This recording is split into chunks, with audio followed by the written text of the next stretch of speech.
এবার ভবানীপুর থানার ওসি বদল, ভোটের মুখে এবার থানায় রদবদল। ফের রাজ্য প্রশাসনে ধাক্কা কমিশনের। রাজ্য পুলিশের 142 আইসি বদল, কলকাতা পুলিশের 30 ওসি বদল করলো কমিশন। আমাদের সঙ্গে রয়েছেন প্রতিনিধি অমিত। অমিত, আমরা দেখেছি যে ভোট ঘোষণার পর থেকে একের পর এক বেনজির বদল, আর এবার ভবানীপুর থানার ওসি সহ রাজ্যের 183 পুলিশ অফিসার বদল।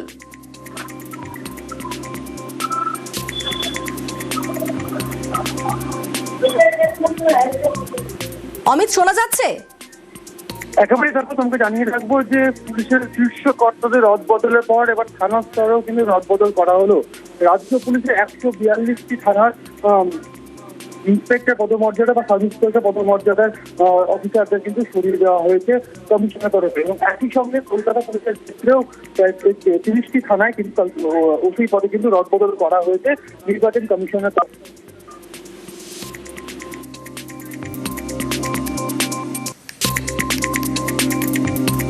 এবার ভবানীপুর থানার ওসি বদল, ভোটের মুখে এবার থানায় রদবদল। ফের রাজ্য প্রশাসনের ধাক্কা কমিশনের।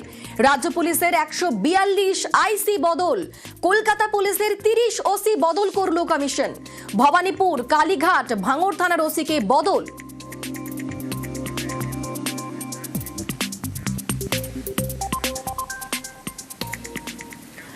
পর্ণশ্রী থানার ওসি বদল নয়, রবিবার কলকাতা পুলিশের ওসি বদলের তালিকা প্রকাশ। তালিকায় ওসি পর্ণশ্রীর দায়িত্ব দেওয়া হয় অভিজিৎ মণ্ডলকে। এই অভিজিৎ মণ্ডল টালা থানার প্রাক্তন ওসি। আরজিকর মামলায় অভিজিৎকে গ্রেফতার করে সিবিআই। তাই অভিজিৎ মণ্ডলকে দায়িত্ব দেওয়া হচ্ছে না। আমাদের সঙ্গে রয়েছেন প্রতিনিধি অমিত, আরো বিস্তারিত বলবে অমিত। গতকাল সন্ধ্যেবেলা কলকাতা পুলিশের ওসি পদের যে রদবদলের যে বিজ্ঞপ্তি বা নোটিফিকেশন জারি করা হচ্ছে নির্বাচন কমিশনের তরফে, তাতে দেখা গিয়েছিল যে অভিজিৎ মণ্ডল, যিনি নর্থ ডিভিশনের ইন্সপেক্টর পদমর্যাদার অফিসার, তাকে দায়িত্ব দেওয়া হয়েছিল পর্ণশ্রী থানায় ওসি হিসেবে। পরবর্তী সময়ে যখন এই লিস্ট প্রকাশিত হয়, এরপরই নির্বাচন কমিশনের কাছে প্রশ্ন করা হয়েছিল যে অভিজিৎ মণ্ডল যিনি যাকে পর্ণশ্রী থানার ওসি হিসেবে দায়িত্ব দেওয়া হয়েছে, তার সাসপেন্ড রয়েছেন, এবং টালা থানার প্রাক্তন ওসি অভিজিৎ মণ্ডল আরজিকরের ধর্ষণ ও খুনের ঘটনার পরেই অভিজিৎ মণ্ডলকে গ্রেফতার করা হয়েছিল সিবিআই তরফে, এবং তাকে কিন্তু সাসপেন্ড করা হয়েছিল। তাহলে তার নাম কিভাবে দায়িত্ব দেওয়া হলো? এরপরই নির্বাচন কমিশনের তরফে জানিয়ে দেওয়া হয়েছে যে এটা অনিচ্ছাকৃত ভুল, এবং এরপরই তার কথা জানানো হচ্ছে যে পর্ণশ্রী থানা যিনি দায়িত্বে ছিলেন কর্তব্য কর্মকর্তায়, তাকে তাকেই দায়িত্বে রেখে দেওয়া হচ্ছে। ধন্যবাদ। প্রথম দফায় ভোট 152 কেন্দ্রে। এই 152 কেন্দ্রের তালিকা প্রকাশ রবিবার। 6 এপ্রিল প্রথম দফার ভোটের জন্য মনোনয়নের শেষ দিন। সেদিন যে তালিকা প্রকাশ করা হবে সেটাই চূড়ান্ত। ওই তালিকায় যাদের নাম থাকবে নিয়ম অনুযায়ী তারাই প্রথম দফায় ভোট দিতে পারবেন। এ নিয়ে কি কোনো ছাড় মিলতে পারে শীর্ষ আদালতে? 1 এপ্রিল বুধবার সুপ্রিম শুনানি। 15 মার্চ পশ্চিমবঙ্গে ভোট ঘোষণা করে নির্বাচন কমিশন। এবার রাজ্যে 2 দফায় ভোট। প্রথম দফা 23 এপ্রিল বৃহস্পতিবার। প্রথম দফার জন্য মনোনয়ন জমা নেওয়া শুরু হবে 30 মার্চ সোমবার থেকে। মনোনয়ন জমার শেষ দিন 6 এপ্রিল।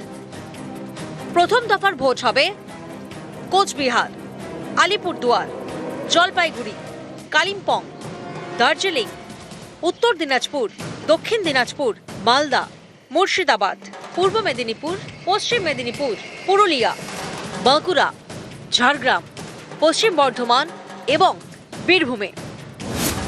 নিয়ম অনুযায়ী মনোনয়ন জমার শেষ দিন যে ভোটার তালিকা সেই লিস্ট অনুযায়ী ভোট হয়।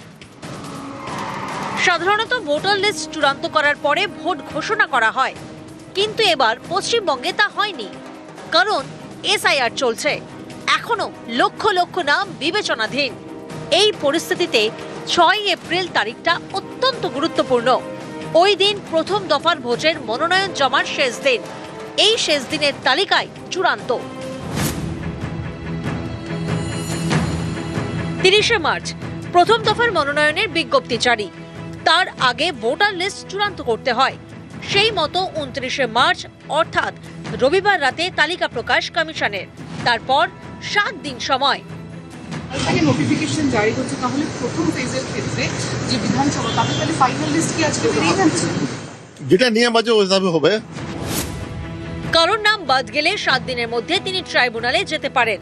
কেউ নাম তোলা বা বাদ দেওয়ারও আবেদন করতে পারেন। এরপর প্রথম দফার চূড়ান্ত তালিকা প্রকাশ করা হবে 6 এপ্রিল। এই লিস্ট অনুযায়ী হবে ভোট।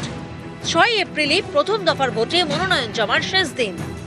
এই 6 এপ্রিলের লিস্ট অনুযায়ী ভোট না হলে আইনি জটিলতার আশঙ্কা, অর্থাৎ মনোনয়ন জমার শেষ দিন 6 এপ্রিল।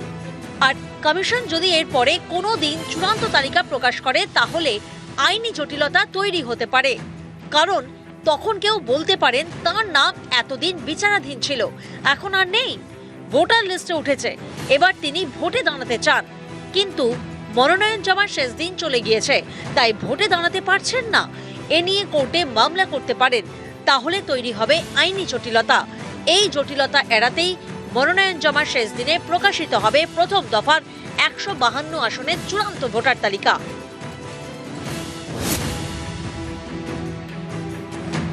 গত 28শে ফেব্রুয়ারি প্রথম ভোটার তালিকা প্রকাশ করে কমিশন। তাতে বিচারাধীন 60,06,675। সুপ্রিম কোর্টের নির্দেশে এই বিচারাধীনদের বিচার করছে বিচার বিভাগ। ধাপে ধাপে প্রকাশ করা হচ্ছে সাপ্লিমেন্টারি তালিকা। শনিবার পর্যন্ত প্রায় 39 লক্ষের নিষ্পত্তি হয়ে গিয়েছে।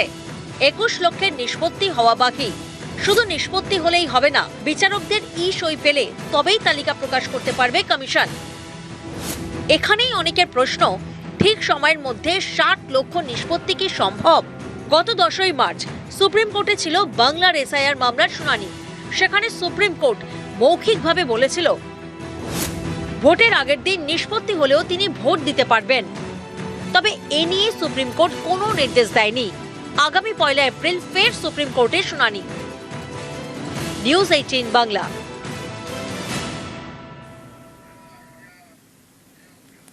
দ্বিতীয় সাপ্লিমেন্টারি লিস্ট প্রকাশের পর নানা জায়গায় উদ্বেগ। ফাঁসি দেওয়ার 2টি বুথ মিলে 609 জনের নাম বাদ গিয়েছে বলে অভিযোগ। মগরাহাটে একটি বুথে বিচারাধীন 93। অভিযোগ তাদের মধ্যে 33 জনের নাম বাদ।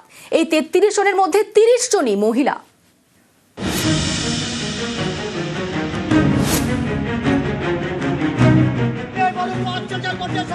শিলিগুড়ির ফাঁসি দেওয়া বিধানসভা এলাকার লাহুগঞ্জ দ্বিতীয় সাপ্লিমেন্টারি লিস্টে এখানকার 2টি বুথ মিলিয়ে 609 জন ভোটারের নাম বাদ গিয়েছে বলে অভিযোগ। এরই প্রতিবাদে রাজ্য সড়ক অবরোধ, চলে বিক্ষোভ। লাহুগঞ্জে 223 নম্বর বুথে বিচারাধীন 303 জন ভোটার। অভিযোগ এর মধ্যে বাদ গিয়েছে 267 জনের নাম। পাশেই 224 নম্বর বুথ। অভিযোগ এখানে 743 জন বিচারাধীনের মধ্যে 342 জনের নাম বাদ গিয়েছে। এ নিয়েই বিক্ষোভ। 1956 সালের যে ডকুমেন্ট চাই আমি দিব, তার আগে যদি বলে 42-এর দাও, 42-এর ডকুমেন্ট সুদ্ধা দিব আমরা। এতগুলা লোকের যে ভোট বাদ গেছে, কারণ ছাড়ে আমরা কোথায় বলবো না। যদি নাম না ওঠে তাহলে কি করবেন? বৃহত্তর আন্দোলন করব। দক্ষিণ 24 পরগনার মগরাহাট পূর্ব বিধানসভা এলাকার মূলটি। এখানকার 89 নম্বর বুথে বিচারাধীন 93 জন। অভিযোগ দ্বিতীয় সাপ্লিমেন্টারি লিস্টে 33 জনের নাম বাদ গিয়েছে, এর মধ্যে 30 জনই মহিলা। এর প্রতিবাদে বিক্ষোভ দেখান স্থানীয়দের একাংশ। এসআইআর নামে সাধারণ মানুষের হয়রানি করার কারণে আমরা এই অবরোধটা করেছি। তার প্রশাসন আমাদের কোনো আশ্বাস দেয়নি। শুধু আমরা আর সাধারণ মানুষের বেশি হয়রানি করবো না বলে আপাতত সাময়িকভাবে অবরোধটা তুলেছি। আবার কন্টিনিউ কাল থেকে অবরোধ চলবে, রেগুলার প্রতীকী অবরোধটা চলবে আমাদের এটা। আলিপুরদুয়ার পুরসভার 6 নম্বর ওয়ার্ড। অভিযোগ এখানকার 3টি বুথ মিলে বাদ গিয়েছে 32 জনের নাম। তাদের মধ্যে 18 জন মহিলা। এত বছর ভোট দিলাম, যতগুলো ভোট দেওয়ার যেখানে যা দেওয়ার সব দিয়েছি, কিন্তু এই 2026টা কিভাবে ডিলিট হলো? এটা মানে এত ভেরি ফানি লাগছে আমার কাছে। ফুল ফ্যামিলির নাম আছে অথচ আমার নাম নেই। ফিরহাদ হাকিমের নিরাপত্তারক্ষী মোহাম্মদ সানোয়ার বীরভূমের ময়ূরেশ্বরের ভোটার। অভিযোগ তার নামও বাদ গিয়েছে। এই আমার সিকিউরিটি আজ গ্রাম থেকে ফিরে এসছে। শুধু এর নয়, এরকম অনেক যারা গভর্নমেন্ট সার্ভিস করে, যারা পুলিশে চাকরি করে, তাদের প্রচুর নাম বাদ হয়েছে। ও আমায় বলছিল যে ওর বুথে 1010টা ভোট আছে, তার মধ্যে 650টা অ্যাডজুডিকেশন ডিলিটেড হয়ে গেছে।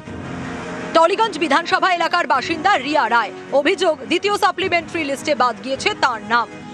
আচ্ছা, পুরো বার্থ সার্টিফিকেট ডিটেলস আছে, আমার মাধ্যমিকের অ্যাডমিট কার্ড, উচ্চ মাধ্যমিকের অ্যাডমিট কার্ড, যত কিছু থাকার কথা প্রপারলি সমস্ত ডকুমেন্টস আমার কাছে আছে। তাহলে আমি তো সেটাই বুঝতে পারছি না যে এটা কিভাবে হতে পারে। টলিগঞ্জেরই বাসিন্দা টুলু ভট্টাচার্য এবং তার ছেলে সুব্রত অভিযোগ দ্বিতীয় তালিকায় তাদের দুজনের নামই বাদ গিয়েছে। আমাদের এতদিন অ্যাডজুডিকেশনে ছিল, তারপর এখন ডিলিটেড দেখাচ্ছে, কিন্তু আমার মা এখানে 34 বছর বিয়ের পর থেকে এখানে ভোট দিচ্ছে।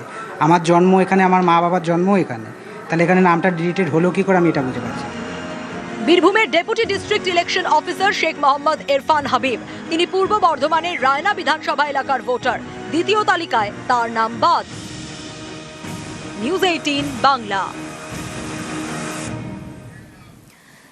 যাদের নাম বাদ গিয়েছে তাদের জন্য সাহায্যে তৃণমূলের ক্যাম্প তৈরির পরামর্শ মমতা বন্দ্যোপাধ্যায়ের। এসআইআর নিয়ে ফের চড়া সুর তৃণমূল নেত্রীর। মমতার নিশানায় কমিশন বিজেপি। সংবিধান গণতন্ত্র মানে না বলে তো। সংবিধানকে মানে না, গণতন্ত্রকে মানে না, ইলেকশনের আগে এসআইআর করে মানুষের 1,20,00,000 ভোটকে বাদ দিয়েছে। আমি রাস্তা থেকে সুপ্রিম কোর্ট পর্যন্ত আপনাদের জন্য লড়াই করেছি। যার নাম বাদ গেছে আমি বলে যাব এখানে, সেই সব জায়গায় ক্যাম্প করবে পার্টির থেকে।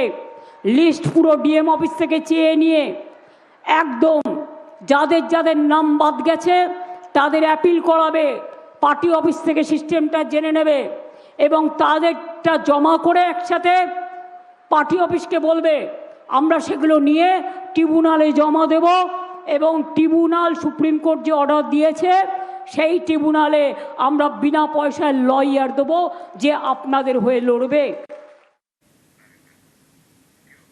তালিকা থেকে পঞ্চায়েত সমিতির কর্মাধ্যক্ষেরও নাম বাদ গিয়েছে। নকশালবাড়ির হাতিঘিসার শেবদুল্লাহ গ্রামের এই ঘটনা। গ্রামের 111 জনের নাম ছিল অ্যাডজুডিকেশনে। গতকালের লিস্টে 66 জনের নাম বাদ, 34 জনের নাম তালিকায় উঠেছে। 11 জন এখনো বিচারাধীনের তালিকায়।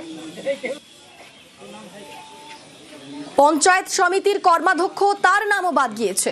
নকশালবাড়ির হাতিঘিসার শেবদুল্লাহ গ্রামের এই ঘটনা।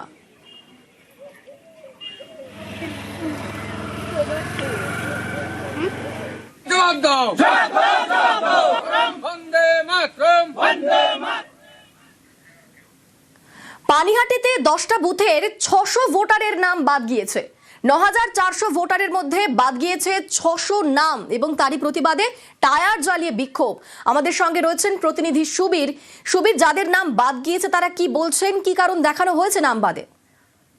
দেখো, পানিহাটি পৌরসভার 19 নম্বর ওয়ার্ডের অন্তর্গত 10টি বুথ, সেই 10টি বুথে মোট ভোটার সংখ্যা 9,400 এবং সেই জায়গা থেকে ভিডিও সাপ্লিমেন্টারি তালিকা প্রকাশ করার পর 600 ভোটারের নাম বাদ গিয়েছে। তারা বলছেন যে তারা পর্যাপ্ত নথি এসআইআর তারা জমা দিয়েছেন, কিন্তু তারপরেও কেন তাদের নাম বাদ গেল এই নিয়ে কিন্তু যেমন নির্বাচন কমিশনের ভূমিকা নিয়ে প্রশ্ন তুলেছেন। পাশাপাশি তারা কিন্তু টায়ার জ্বালিয়ে তারা বিক্ষোভ দিয়েছেন। পাশাপাশি তারা বলছেন আর 30 দিন বাকি বিধানসভা নির্বাচন, সেই জায়গায় দাঁড়িয়ে যদি তাদের নাম যদি এইভাবে যদি বাদ দিয়ে দেয় তাহলে তারা কিভাবে ভোট দেবেন, তারা কিভাবে নাগরিকত্ব, তারা যে নাগরিক তারা কিন্তু সেটা প্রমাণ করবেন। এই নিয়ে কিন্তু নির্বাচন কমিশনের যে ভূমিকা তাই নিয়ে কিন্তু টায়ার জ্বালিয়ে বিক্ষোভ দেখিয়েছেন যারা ভোটার, যারা নাম বাদ দেওয়া ভোটার তারা। বেশ, ধন্যবাদ সুবীর। আমাদের এখানে 35 জনকে এখানে বাতিল করা হতো। যদি বাতিলই করতে হবে, যদি তাদের ডিলিটই করবে তাহলে তো অনেক আগেই তাদের ডিলিট করা উচিত ছিল। তারা প্রস্তুত নিতে পারতো, কিন্তু তাদের ডিলিট করার কারণটা কি এটা আমরা জবাব চাই। আমাদের 108 নম্বর বুথে প্রায় 130টা নাম কিন্তু বাদ দেওয়া হয়। কিছু মানুষের বয়স আছে, দেখা যাচ্ছে 74-75 বছর বয়স, তাদের এখন দেখা যাচ্ছে হট করে নাম করে সব রকম। আমরা যখন হিয়ারিং এ গেলাম সব রকম ডকুমেন্টস দেওয়া হলো, তারপরে কেন জানি না আমরা এটা চক্রান্ত শিকার না কিসের শিকার।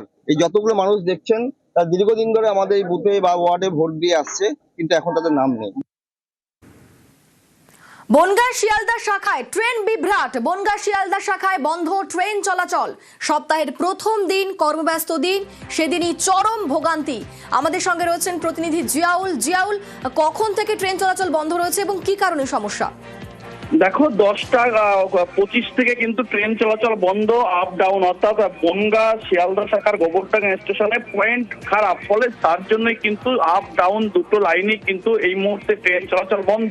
প্রায় 40 মিনিট অতিক্রান্ত এখনো পর্যন্ত পুরো কাজের প্রথম দিন, সপ্তাহের কাজের প্রথম দিন সোমবার, সেখানেই দেখা যাচ্ছে অফিস টাইমে এই ভোগান্তি, চরম ভোগান্তির সমস্যায় পড়ছেন নিত্যযাত্রীরা। ফলে কখন স্বাভাবিক হবে এখনো পর্যন্ত স্পষ্ট নয়, কিন্তু রেল সূত্রে যেটা খবর যে যতক্ষণ না পর্যন্ত এই যে পয়েন্টের সমস্যা সেটি সারাই না হবে ততক্ষণ পর্যন্ত এই সমস্যা থাকবে।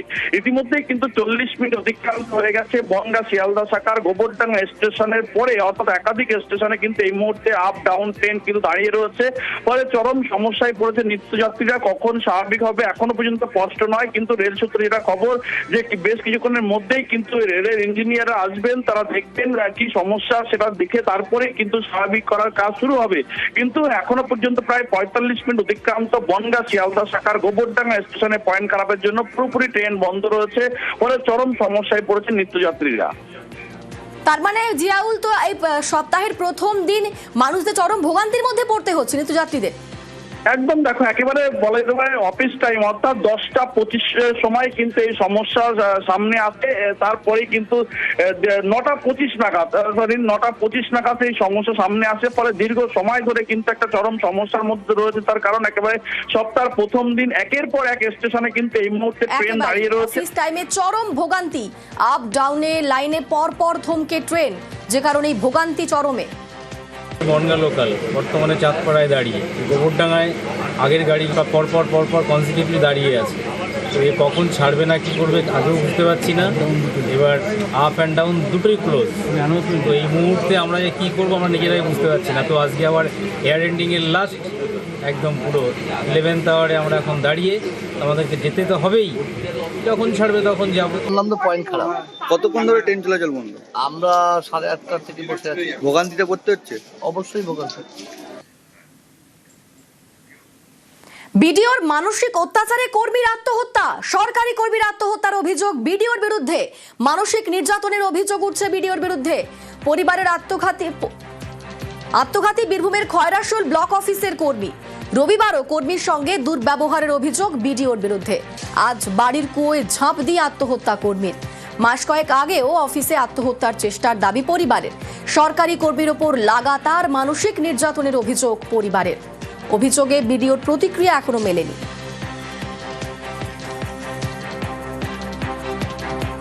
মানসিক নির্যাতন করতেন। একদিন ওইখানেই ভিডিও অপমান করেছিলেন, দিয়ে ওইখানেই অফিসে সুইসাইড করতে গিয়েছিল। কিছু ভিডিও গাড়ির ড্রাইভারকে দিয়ে বাড়ি পর্যন্ত পৌঁছে দিল, দিয়ে ফোন করছি, তা বলছে পরে বলবো তোমাকে, গিয়ে সব পরে বলবো। কাল ছুড়ে মেরেছে, কাল ঝামেলা করেছে, কাল ভিডিও রাত পর্যন্ত তাহলে যে আটকে রেখেছিল, তাহলে তাকে আটকে কেউ বাড়িতে থাকে।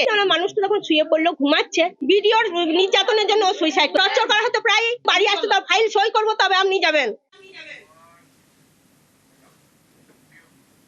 রাজ্যে পালা বদল, ঝাড়গ্রামেও ধীরে ধীরে পরিবর্তন। পর্যটন মানে এখন জঙ্গলমহল।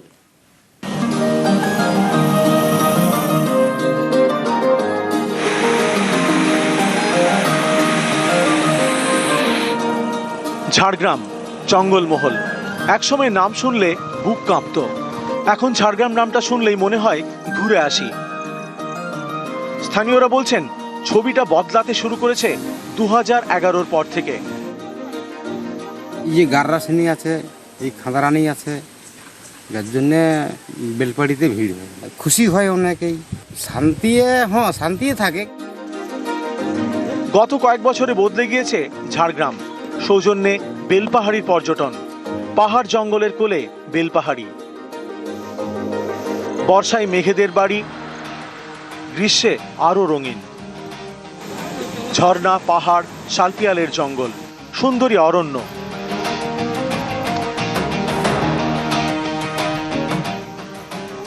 প্রকৃতি খুবই সুন্দর, চারদিকে জঙ্গল আর একটা পাহাড় আছে, পাহাড়ের মাথায় একটা গুহার মতো আছে। আর এই বর্ষাকালের পর এসছি তো আমরা, বেশ ভালো। আর একটা ঝর্ণাও দেখলাম, খুব সুন্দর, ভীষণ সুন্দর লাগলো বেলপাহাড়ি। আমরা তো কলকাতা ছেড়ে এখানে এসেছি না, খুবই সুন্দর মনোরম দৃশ্য। ঝাড়গ্রাম স্টেশন থেকে বেরিয়ে বাসে বা গাড়িতে ডেস্টিনেশনে। এই বেলপাহাড়ি এক সময় ছিল নিঃসঙ্গ। যাতায়াতের অসুবিধা, সেই ছবিটাও বদলেছে। রাজ্য সরকারের আর্থিক সহায়তায় এখানে গড়ে উঠেছে একের পর এক হোমস্টে, রিসর্ট, হোটেল, রেস্তোরাঁ। এখন সারা বছরই পর্যটকদের যাতায়াত। এক কথায় বলাই যায় ঝাড়গ্রাম জেলাকে রোজগারের দিশা দেখিয়েছে পর্যটন।